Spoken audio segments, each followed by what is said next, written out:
Hello दोस्तों, कैसे हैं आप सब। मैं आपका स्वागत करता हूं मेरे यूट्यूब चैनल कोडिंग मास्क में, जहां मैं आज आपके लिए एक नया टॉपिक लेकर आया हूं। और वो है कि प्रोग्रामिंग लैंग्वेज होती क्या है, इसकी टाइप क्या क्या है, कंपाइलर क्या होता है, ये काम कैसे करता है। तो वीडियो को एंड तक ज़रूर देखिए, ये आपके लिए बहुत यूजफुल होने वाला है।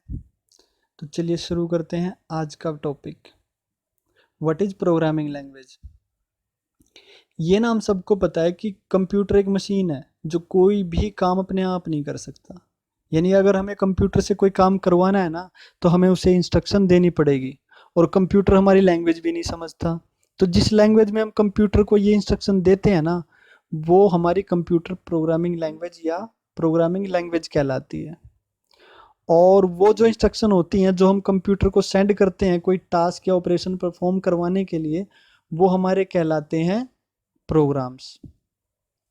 तो हम कह सकते हैं कि programming language is a collection of keywords and a predefined syntax, जिसको यूज करके हम कंप्यूटर से कोई भी टास्क परफॉर्म करवाते हैं।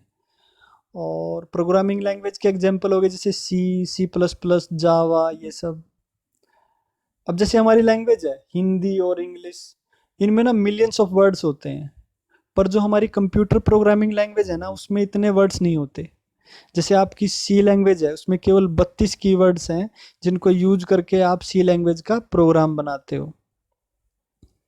और कोई भी प्रोग्रामिंग लैंग्वेज है ना, वो इसमें इंस्ट्रक्शन किसी प्री डिफाइंड रूल्स को फॉलो करके लिखी जाती हैं, जिसको हम सिंटेक्स कहते हैं। और अगर हम ये सिंटेक्स ना फॉलो करें ना, तो हमारा प्रोग्राम्स एरर शो करने लग जाता है। अब बात करते हैं टाइप्स की। मेनली ना प्रोग्रामिंग लैंग्वेज टू टाइप की होती है, लो लेवल प्रोग्रामिंग लैंग्वेज और हाई लेवल प्रोग्रामिंग लैंग्वेज। अब बात करते हैं लो लेवल प्रोग्रामिंग लैंग्वेज की। इसमें ना आपकी दो लैंग्वेज आती हैं, मशीन लैंग्वेज या बाइनरी लैंग्वेज, और दूसरी आती है इसमें असेंबली लैंग्वेज। अब बात करते हैं मशीन लैंग्वेज की या बाइनरी लैंग्वेज की। जो हमारी मशीन लैंग्वेज है ना, इसमें हम प्रोग्राम्स लिखते हैं बाइनरी कोड को यूज करके, यानी 0 और 1 की फॉर्म में। और जो हमारा कंप्यूटर है, वो भी केवल बाइनरी लैंग्वेज को ही समझ सकता है। ठीक है। तो जो जब हम बाइनरी लैंग्वेज का कोड रन करते हैं ना कंप्यूटर पे, तो कंप्यूटर को कोई ट्रांसलेटर की आवश्यकता नहीं होती, यानी कोई कंपाइलर या इंटरप्रेटर की आवश्यकता नहीं होती मशीन लेवल का प्रोग्राम रन करने के लिए।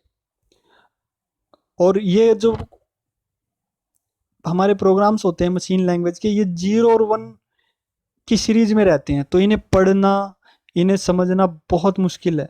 और अगर एक भी 0 या 1 की पोजीशन चेंज हो जाए ना, तो प्रोग्राम्स के मीनिंग ही बदल जाते हैं।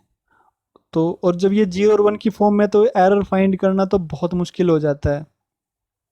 जो हमारे मशीन लैंग्वेज के प्रोग्राम होते हैं ना, तो ये हार्डवेयर डिपेंडेंट है।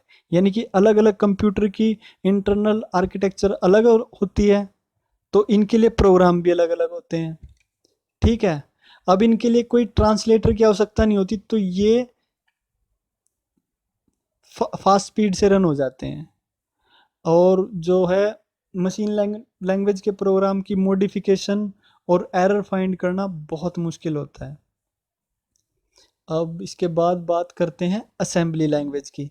असेंबली लैंग्वेज को हम यूज करते हैं मशीन लैंग्वेज की कुछ लिमिटेशन को दूर करने के लिए।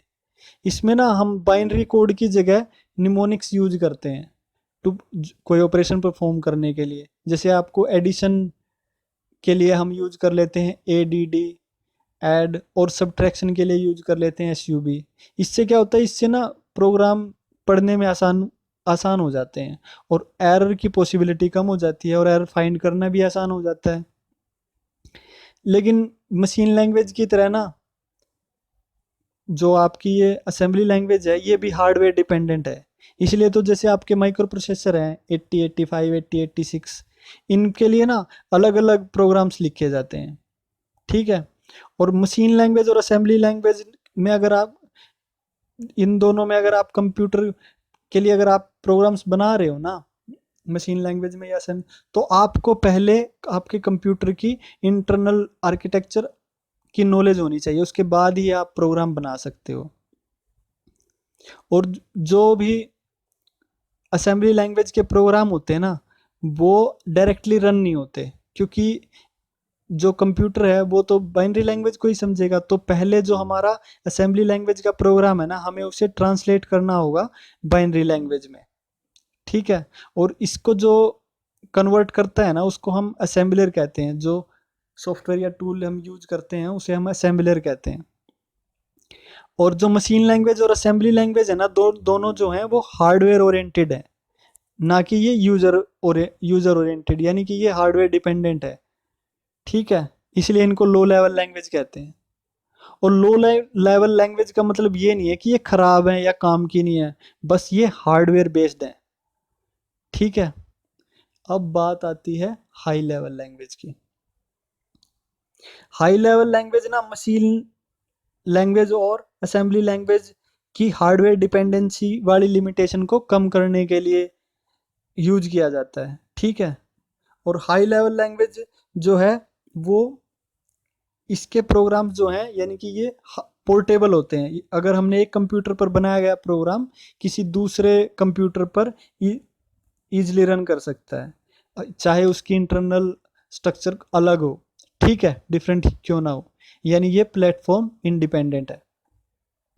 और ये ना हाई लेवल लैंग्वेज के प्रोग्राम्स इंग्लिश कीवर्ड्स यानी कि सिंपल जो होती है वो रीडेबल फॉर्म में लिखे जाते हैं, यानी हम उन्हें इजीली रीड कर सकते हैं, समझ सकते हैं, ठीक है। और इन और इनमें ना एरर फाइंड करना बहुत आसान होता है, ठीक है। हाई लेवल लैंग्वेज के प्रोग्राम को रन करने के लिए ना हमें कंपाइलर इंटरप्रेटर की आवश्यकता पड़ती है, क्योंकि जो ये हाई लेवल के प्रोग्राम है पहले हमें इन्हें मशीन लेवल लैंग्वेज में कन्वर्ट करना पड़ता है, मशीन कोड में कन्वर्ट करना पड़ता है ताकि कंप्यूटर इसको समझ सके, ठीक है। और हाई लेवल लैंग्वेज के अगर एग्जांपल देखें C, C plus plus, BASIC, Pascal, etc, ये सब है, ठीक है। अब बात करते हैं इसकी एडवांटेज की। तो पहली एडवांटेज तो यही होगी कि मशीन इंडिपेंडेंस है, कि ये मशीन आपको डिपेंडेंट नहीं रहता, ये पोर्टेबल प्रोग्राम्स रहते हैं, ये एक मशीन के प्रोग्राम दूसरे मशीन पे चल सकते हैं। इसको ना या easy to learn and use, जो आपकी हाई लेवल लैंग्वेज है ना, इसको यूज करना सीखना बहुत आसान है। और इसमें प्रोग्राम बनाना वो उनकी कॉस्टिंग काफ़ी कम रहती है, ठीक है। किसी भी हाई लेवल के प्रोग्राम जो है उसकी मॉडिफिकेशन, उसकी मेंटेनेंस इजी है, ठीक है।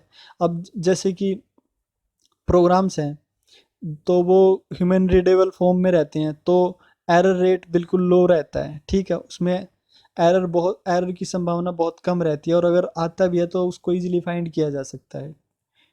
अब इसकी डिसएडवांटेज देखें तो नीड कंपाइलर और इंटरप्रेटर टू रन प्रोग्राम्स।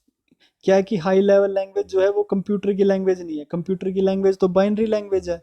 तो पहले जो हमें प्रोग्राम बनाया ना, हमें उसको ट्रांसलेट करना पड़ता है किसी कंपाइलर और इंटरप्रेटर की हेल्प से, कि कंप्यूटर उसको समझ सके। तो ये take more time to execute, तो पहले हमें उसे ट्रांसलेट करना होगा, जिससे ये मशीन लेवल लैंग्वेज के प्रोग्राम से ज़्यादा टाइम लेता है, ठीक है, एग्जीक्यूट होने में। और इसके बाद आती है बात कंपाइलर की और इंटरप्रेटर की। अब जो हमारे ये हाई लेवल के प्रोग्राम होते हैं, ये इनको ना हमें पहले मशीन लैंग्वेज में ट्रांसलेट करते हैं। और जिस सॉफ्टवेयर को हम यूज करते हैं ना, या तो वो कंपाइलर है या इंटरप्रेटर है। और जो हमारे मशीन लेवल लैंग्वेज के प्रोग्राम होते हैं ना, जो हमारे हाई लेवल लैंग्वेज के प्रोग्राम होते हैं उनको हम सोर्स प्रोग्राम भी कहते हैं। और जब वो कंपाइलर की हेल्प से जब हम उनको ट्रांसलेट कर लेते हैं मशीन लैंग्वेज में, तब वो हम उनको कह देते हैं कंपाइल्ड प्रोग्राम या ऑब्जेक्ट प्रोग्राम, ठीक है। जिसके बाद कंप्यूटर उन्हें समझ सकता है। और जो होता है ना, प्रत्येक जो आपकी अलग अलग प्रोग्रामिंग लैंग्वेज है उनका कंपाइलर भी अलग अलग होता है, ठीक है। जैसे सी लैंग्वेज का कंपाइलर अलग होगा, किसी दूसरी लैंग्वेज का अलग होगा। अब बात आती है इंटरप्रेटर की। जो आपका इंटरप्रेटर होता है वो भी कंपाइलर की तरह एक ट्रांसलेटर होता है, ठीक है, जो हाई लेवल लैंग्वेज के प्रोग्राम को मशीन लेवल लैंग्वेज प्रोग्राम में कन्वर्ट करता है, ठीक है। पर इन दोनों में ना बस मेन डिफरेंस ये है कि जो कंपाइलर है वो पूरे प्रोग्राम को एक साथ ट्रांसलेट करता है, और इंटरप्रेटर है वो आपकी स्टेटमेंट यानी लाइन बाय लाइन ट्रांसलेट करता है। अब इंटरप्रेटर किसी लाइन के एरर को ना तो जल्दी पकड़ लेता है, यानी कि फाइंड आउट कर लेता है, जबकि कंपाइलर पूरे प्रोग्राम में होने वाले जितने भी एरर है ना उनको एक साथ बताता है, जिनसे ना एरर दूर करना थोड़ा सा डिफिकल्ट रहता है। ठीक है। और जैसे इंटरप्रेटर है वो लाइन बाय लाइन ट्रांसलेट करता है, तो वो थोड़ा सा ज़्यादा टाइम लेता है। ठीक है। अब इसके बाद बात आती है प्रोग्रामिंग प्रोसेस, यानी कि आप कौन कौन से स्टेप्स होते हैं प्रोग्रामिंग में जब भी हम कोई प्रोग्राम बनाते हैं। तो पहले आती है आपकी प्रॉब्लम डेफिनेशन, और प्रॉब्लम डेफिनेशन में ये आता है कि आप ना अपनी प्रॉब्लम पे फोकस करते हैं कि आपको क्या करना है, आउटपुट ऑफ द प्रोग्राम क्या रहेगी, और जो उसके लिए रिक्वायर्ड इनपुट क्या रहेगी। ठीक है। जैसे आप सपोज करो आपको किसी नंबर का स्क्वायर निकालना है, तो पहले आप इनपुट में एक नंबर, आपको एक नंबर चाहिए। ठीक है। आप उसके लिए रिक्वायर्ड ऑपरेशन कौन सा रहेगा, ठीक है, आउटपुट कैसे शो करनी है, ये सब। अब उसके बाद बात आती है प्रोग्राम डिजाइन की। इसमें हम यूज करते हैं आपके एल्गोरिथम और फ्लो चार्ट, जिसको हम आने वाले अगले वीडियो में डिस्कस करेंगे। ठीक है। उसके बाद बात आती है कोडिंग की, प्रोग्राम कोडिंग। तो हम कोई प्रोग्रामिंग लैंग्वेज यूज करके अपने जो फ्लो चार्ट है उसको हम उस जो है कन्वर्ट करेंगे आपके प्रोग्राम कोड में, यानी उसकी कोडिंग करेंगे। ठीक है। उसके बाद आती है प्रोग्राम कंपाइलेशन और एग्जीक्यूशन। इसके बाद हमने कोडिंग की है हम उसको जो है कम कंपाइल किसी मतलब कंपाइलर के थ्रू हम अपने प्रोग्राम को रन करेंगे, एग्जीक्यूट करेंगे। ठीक है। हम फिर टेस्टिंग एंड डिबगिंग, उसके बाद हम चेक करेंगे कि कोई एरर तो नहीं आया है, जैसे कोई सिंटैक्स, रन टाइम, या कोई लॉजिकल एरर, या कुछ भी हमारी आउटपुट जो है वो हमारी डिजायर्ड आउटपुट है या नहीं है। ठीक है। उसके बाद बात आती है डॉक्यूमेंटेशन की। ठीक है।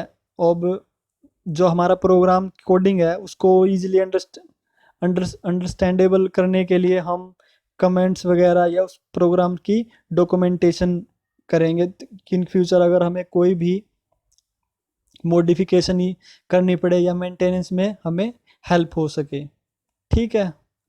तो ये सब थे प्रोग्रामिंग फेज। और इसके बाद बात, तो इस वीडियो में बस इतना ही।